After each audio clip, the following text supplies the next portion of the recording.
Hello and welcome to Do-It-Yourself channel. Today I will show you where to find the option, how to turn on and how to turn off to automatically add new apps to the home screen in Realme 14 Pro. First, we need to go to our phone settings. Then in settings, we need to scroll down to home and lock screen menu. Next, at the top, we have the home screen menu, which we need to tap once.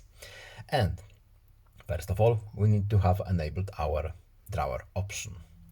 Next, here we have add new apps to the home screen, which we can enable or disable using the same switch. So newly downloaded apps will be added to the home screen automatically. Whichever we prefer, I like it off. And that's all. I hope this video is helpful to you. Please leave a like and subscribe. Have a nice day and see you in the next video. Goodbye.